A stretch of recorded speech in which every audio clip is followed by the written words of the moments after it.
Isang mapagpalang araw po sa ating lahat, katiis mula dyan sa Luzon, Visayas, and Mindanao. Dyan sa Zamboanga, muchas gracias amigo. Dyan po sa labas po ng bansa sa Mexico, muchas gracias amigo dyan sa Mexico. Bago po ako magpatuloy po sa pagdikod, na ito po ay may pinapadala po sa atin na isang peace marker po ng isang katiis po natin.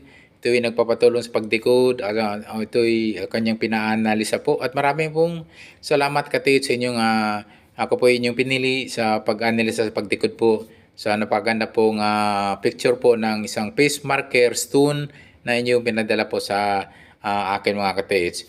Okay po, ako po muna ay magpapasalamat po sa mga viewers ko po, sa mga supporters at mga viewers. Thank you so much po sa inyong pagtangkilik sa aking YouTube channel. Bagamat ito'y medyo may kaliitan pa lamang, alam ko ito'y lalaki din po sa inyong tulong. Please help to grow my small channel, mga katiits. Tulad po yung aking mga bagong subscriber, bagong followers, at mga bagong viewers mga katiits. Okay po, marami po nagtanong po sa aking comment section kung saan daw pwede nila ipadala ang mga picture po ng pwedeng ipadikod, tulad po ng mga symbol, signs, and markers. Pwede nyo pong ipadala po sa aking Facebook page, Alejandro Sanchez po. Yung aking profile po doon, naka-sunglass po ko doon o naka-seed.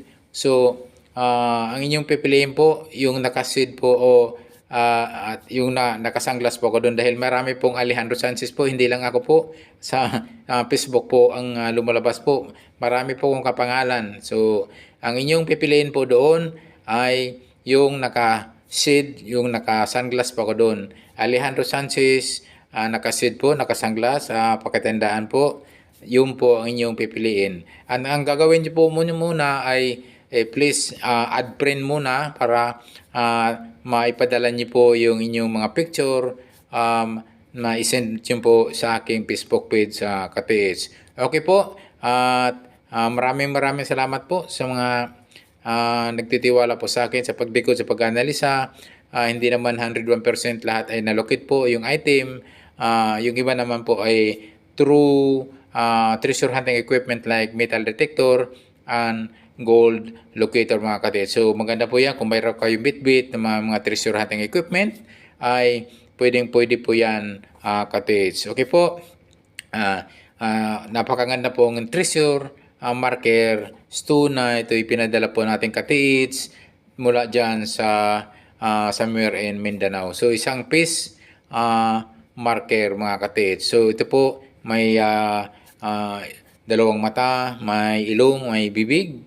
So, kumpleto po ito. Isang piece marker po ito mga katiits. So, ito po, isa pong napakaganda pong marker po itong pinadala po isang legit marker. Ito isa talagang man-made na ito'y ginagawa hindi lang gawa po ng kalikasan, kundi ito'y talagang sadyang inuukit po yung kanyang mata, dalawang mata, ilong at saka bibig katiits. So po, yun po yung kanyang hugis po.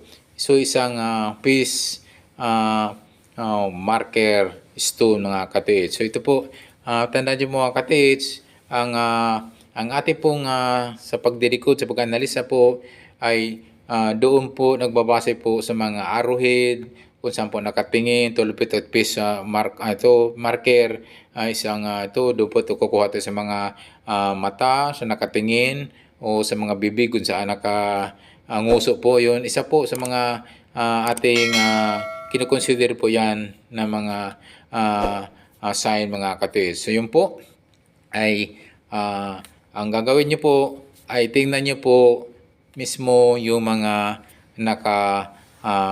point po kung saan po pwedeng turo po yung mga pwede pong nakaturo ang mga sign na yan, symbols na ito'y pwede pong nagtuturo ang mag-pinpoint po sa treasure item mga katiits. Okay po, ang gagawin niyo po una katiits ay i-check niyo po yung apat na sulok po. Tulad po ng north, south, east, and west. Ganyan po talaga ang ang pagtitreasure po mga katiits. So lahat po ay ating tinitingnan po yung mga kalapit pong area. Ito ay hindi gaanong kalakihan na treasure marker.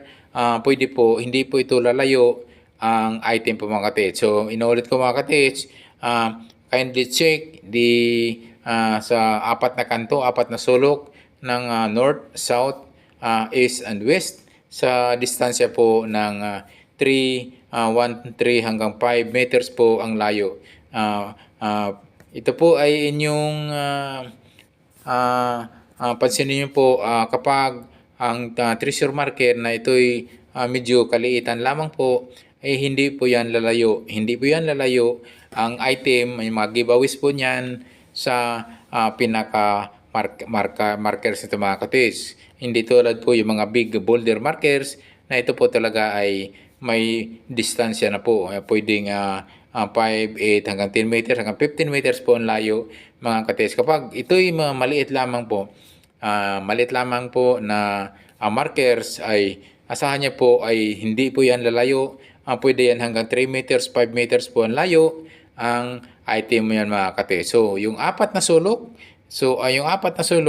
pakicheck po sa mula 1 hanggang 5 meters po ang distansya po from west, east, north, and south. Pwede nyo i-detect po ng metal detector or gold locator ang katiits.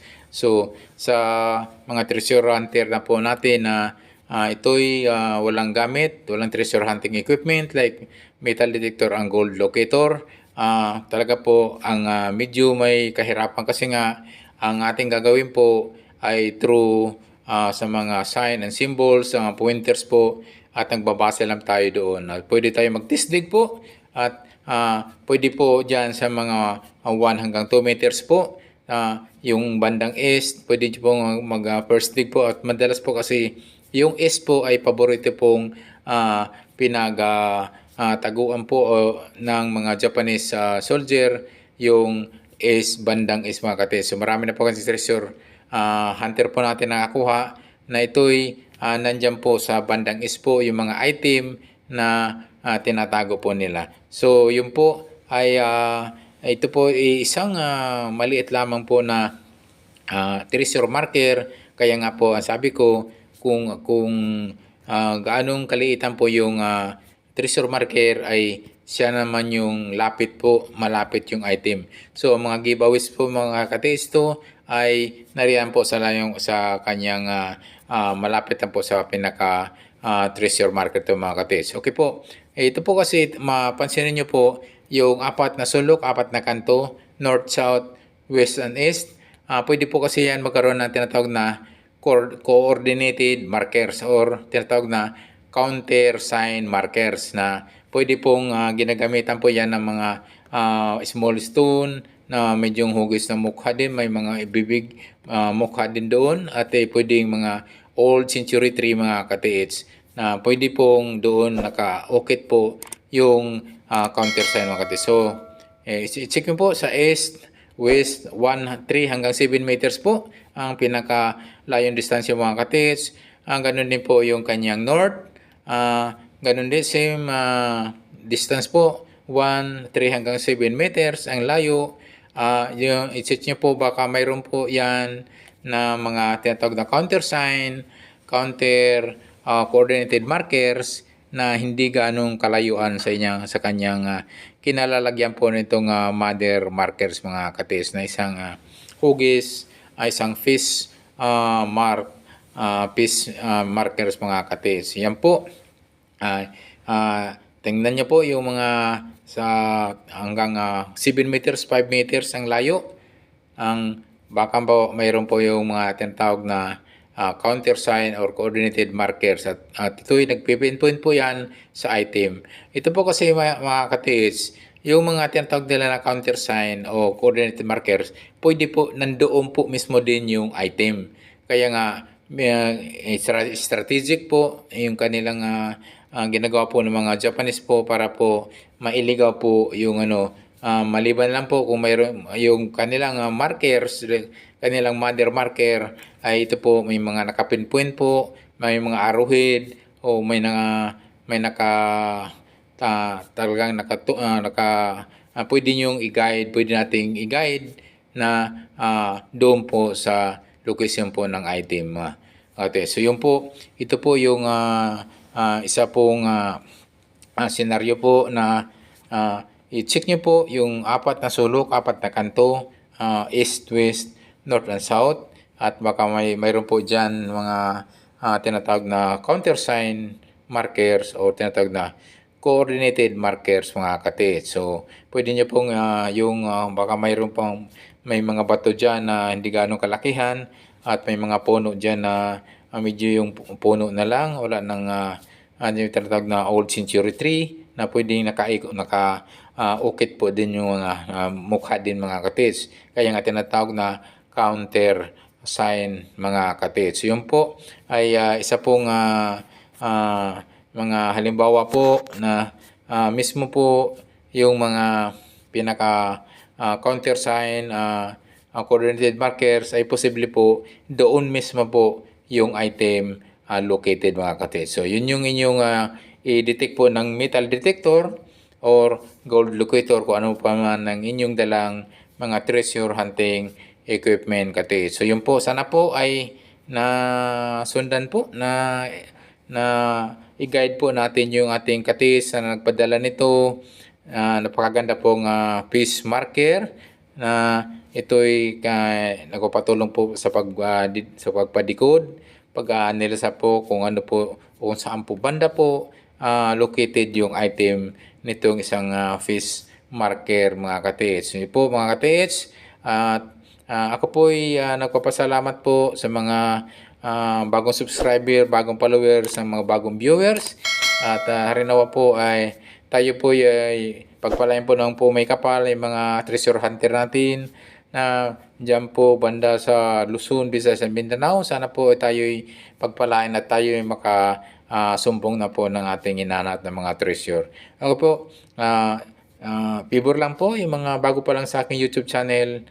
Please don't forget to subscribe, and also don't forget to hit the notification bell button para updated po kayo sa aking mga video pang ipapalabas.